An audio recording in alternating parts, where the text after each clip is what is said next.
My girlfriend of 5 years looked me in the eye and said, I am just not attracted to you anymore. I need a real alpha male. I told her, I understand. Then, I went ahead and accepted the promotion that she desperately wanted her new boyfriend to get. When she eventually saw me sitting in that corner office, the blood drained right out of her face as she realized I was now her boss. Jenny, my girlfriend of 5 years, decided to end things last Tuesday. Since we lived together, she at least had the decency to do it face to face, but honestly, that was about the only decent thing she did. She sat me down on the couch in the living room of the house that I own. She gave me a speech she had obviously rehearsed. She told me she loved me as a person, but she was not in love with me anymore. She said she had felt like something was missing for a while. Then, she delivered the killer line. She looked at me with a sort of clinical pity and said, I am just not attracted to you anymore, Chris. I have realized I need a real alpha. Someone who takes charge. A true leader. The insult was so direct and so condescending that I did not even feel angry at first. It just clarified things for me. I have always been a quiet person. I am not the loudest guy in the room. I do not brag and I do not feel the need to dominate every conversation. I lead by example through competence. I solve problems. I build things that work. I always thought she understood and valued that about me. Clearly, I was wrong. She saw my quiet confidence as weakness. I did not argue with her. I did not get defensive. I just looked at her and waited for the other shoe to drop, because I knew there was more coming. She took my silence as an invitation to keep talking. She confessed that she had been getting close to someone else. It was a guy from our company named Brock. For some context, Jenny, Brock, and I all work at the same large engineering firm. I am a senior systems architect. I design the back-end frameworks for our most complex projects. Jenny is a project manager, so we work in similar circles. And Brock? Brock is a senior sales strategist. He is exactly the kind of guy you picture when you hear the word alpha used unironically. He is loud, overtly confident, wears flashy suits, and is great at giving slick presentations. He is all charisma. However, the substance behind the talk has always seemed questionable to me. Jenny went on and on about Brock's ambition and his unstoppable drive. And then she revealed the real core of the issue. For the last 2 months, a new major position had been open at the company. It was the Director of Strategic Integration. It is a huge step up. It is a leadership role designed to bridge the gap between the technical teams, project management, and sales strategy. The new director would essentially be the boss of all 3 of our departments. Jenny told me with a smug sense of excitement that Brock was the leading candidate. She admitted she had been helping him craft his proposals, feeding him inside information from the project management side to make his pitch look stronger. She was completely invested in his success. She saw him getting this job as their launchpad. They were going to be the new power couple of the office. As she was telling me all of this, I just sat there. And when she was finally done, after she had thoroughly laid out why I was no longer adequate for her, I looked at her and said in a perfectly level voice, I understand. She seemed a little surprised by my lack of emotion, but she took it as acceptance. She said she would need a week or 2 to find a new place to live. I just nodded. Here is what she did not know. While she and Brock were plotting his rise, senior management had been having serious doubts about him. They saw what I saw. He was a lot of flash, but not a lot of depth. His strategies looked good on a PowerPoint slide, but they often ignored critical technical limitations, which my team would then have to scramble to fix. Because of all this, about a month ago, the senior vice president, a man named Robert, had quietly approached me. He told me that while I was not the obvious choice from a sales perspective, I was the only candidate who truly understood how all the moving parts of the company actually fit together. He said the company needed a leader who could deliver results, not just empty promises. He offered me the director position right then and there. I was hesitant at first. I enjoy the hands-on work. I am an architect and a builder at heart. I was not sure I wanted to get dragged into senior management and office politics. I told Robert the first needed some time to think it over. I did not mention any of this to Jenny because our relationship was already feeling strained, and I did not want to add a complex work dynamic to the mix. My hesitation, my desire to think things through logically, was the very thing she saw as a lack of ambition. But after her speech, after she called me weak and paraded her new alpha male in front of me, all my hesitation vanished. Turning down the promotion now would just validate her entire twisted narrative. Accepting it was the only move I had left. It was no longer about career progression. It was about self-respect. The next morning, I walked into Robert's office. He looked up, surprised to see me. He asked, "Chris, what is on your mind?" I replied, "I have considered your offer. If it is still on the table, I accept." A huge smile of relief spread across his face. He shook my hand firmly and said, "That is the best news I have heard all month. We were hoping you would come around. The official announcement will go out in a company-wide email on Monday morning. Welcome aboard, Director." I spent the rest of the day in a state of calm focus. When I got home, Jenny was there already packing some of her things. She was humming to herself. She told me she was going to have a celebratory dinner with Brock on Monday night after the big announcement. She even had the audacity to pat my shoulder and say, "Do not worry, Chris. I have already spoken to Brock. Once he is director, he is going to make sure you are assigned to some of the most important new projects. He really values your technical skills." I just looked at her and nodded. I said, "That is thoughtful of you." The weekend was quiet. I moved her things from the master bedroom into the guest room. She thinks it is just me needing space. She is blissfully unaware of the email that is scheduled to hit the entire company's inbox at 9 o'clock on Monday morning.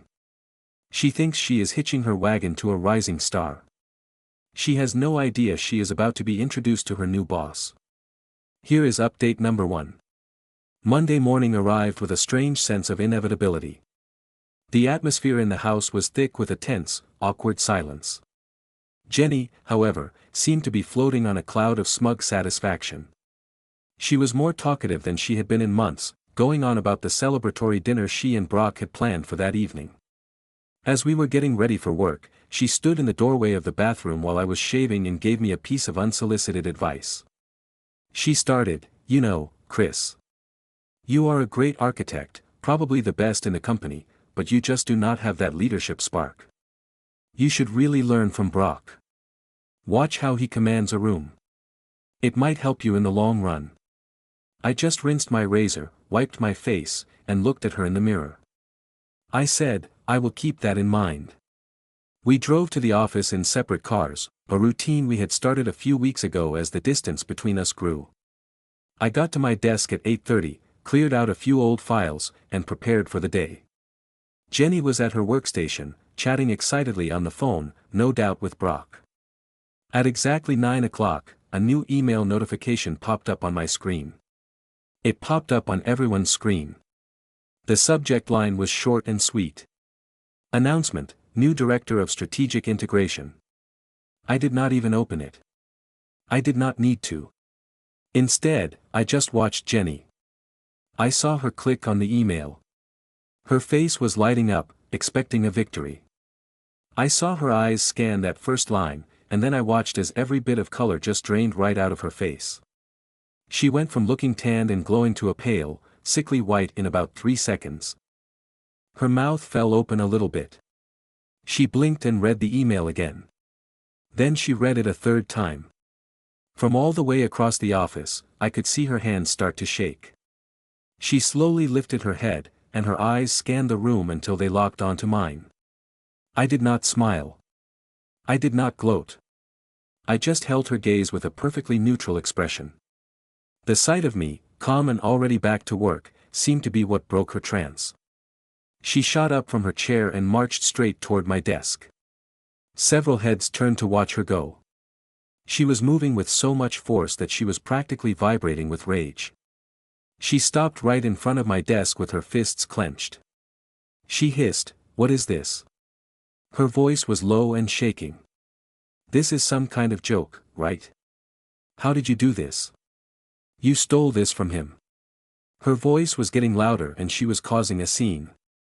People were openly staring now. This was the moment. This was where the new dynamic would be forged. I slowly stood up, looking down at her since she was a few inches shorter than me. I kept my voice quiet, forcing her to lean in slightly just to hear me. It was a subtle power move. I said calmly, "Jenny, this is neither the time nor the place for this conversation.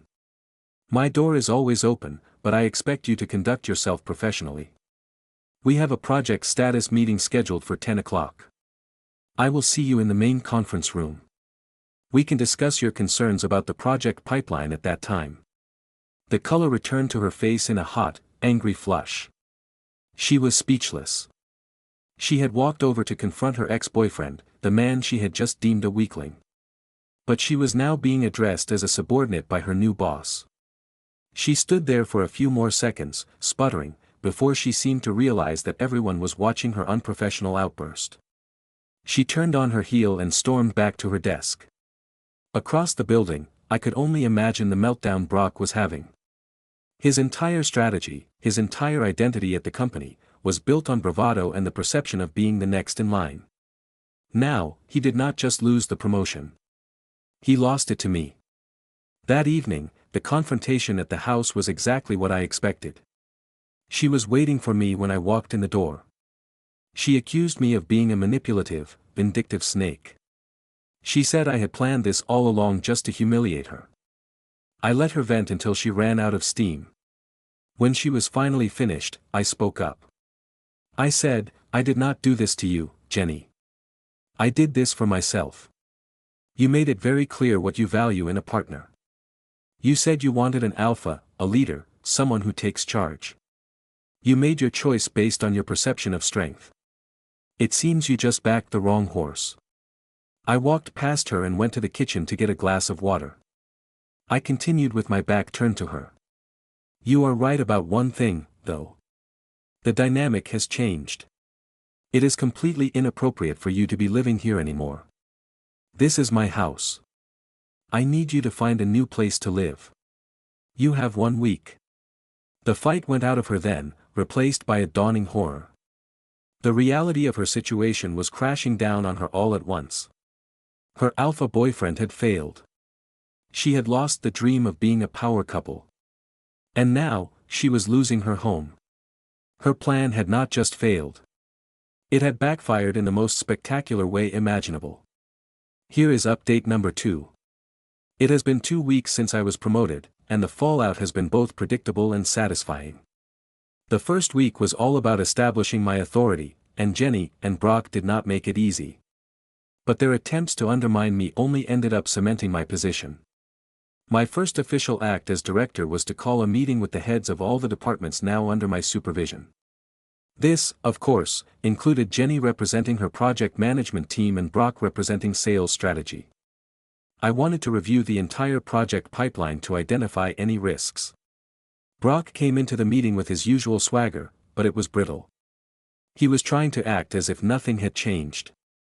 Jenny sat at the far end of the table, silent, refusing to make eye contact with me.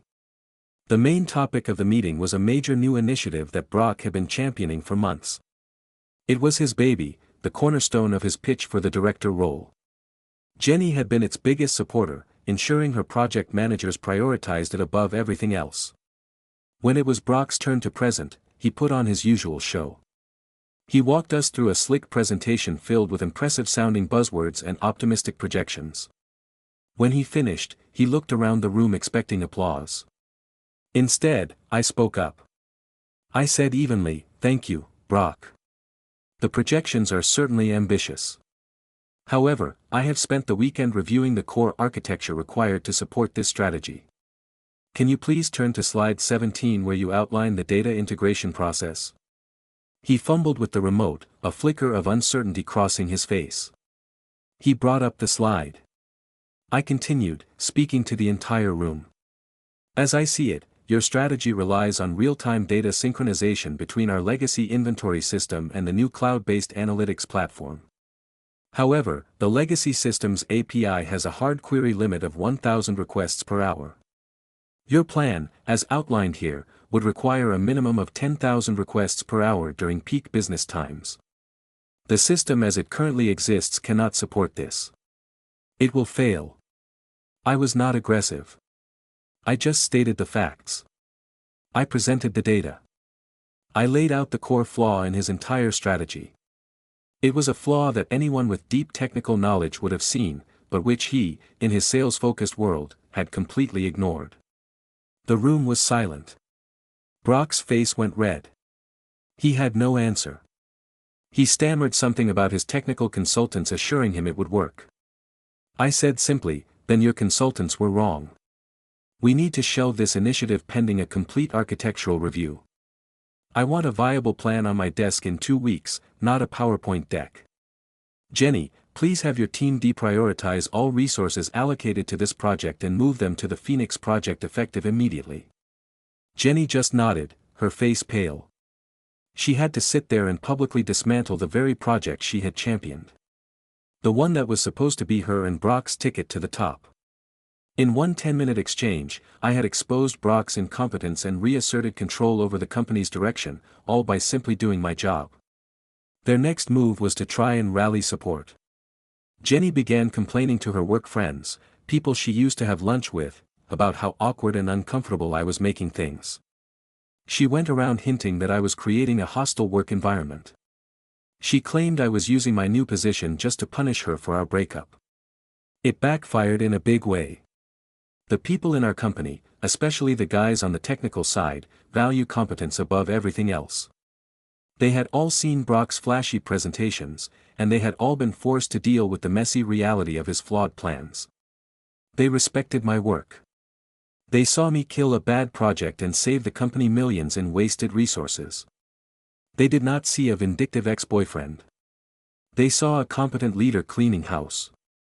Jenny's complaints just made her look unprofessional and petty. Then came the truly dirty trick.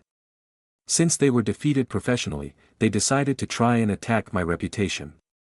One of my old projects, a complex software update I had personally built, was in its final rollout phase. Late one night last week, someone went into the system and altered a critical line of code. It was a subtle change.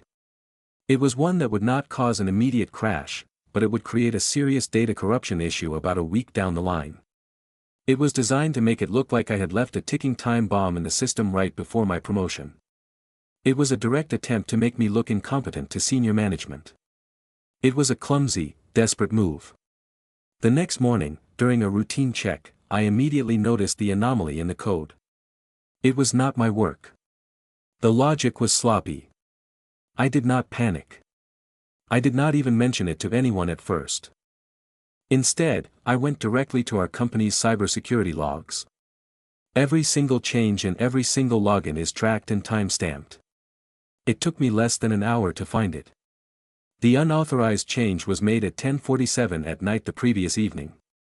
It was logged under a set of temporary administrative credentials, but the IP address from which the login occurred was traced directly to a workstation on the 4th floor.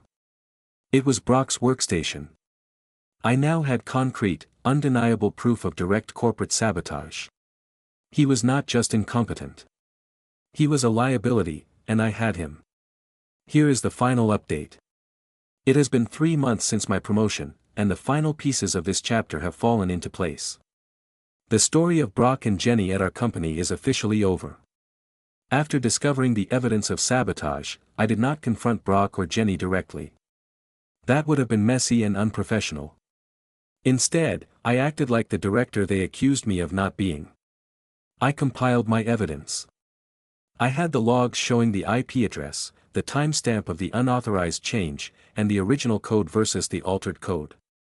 I also wrote a brief factual summary of the potential damage it would have caused. Then, I scheduled a meeting with my boss, Robert, and the head of human resources. I laid out the evidence calmly and objectively. I did not frame it as a personal issue. I framed it as a serious and deliberate breach of corporate security and professional conduct. I told them, an employee in a senior role actively tried to sabotage a critical company project. This represents a massive risk to our business. The reaction was exactly what you would expect from a major corporation facing a clear insider threat. HR launched a full formal investigation immediately. Given the digital evidence, it was an open and shut case. Brock was called into a meeting with HR and legal.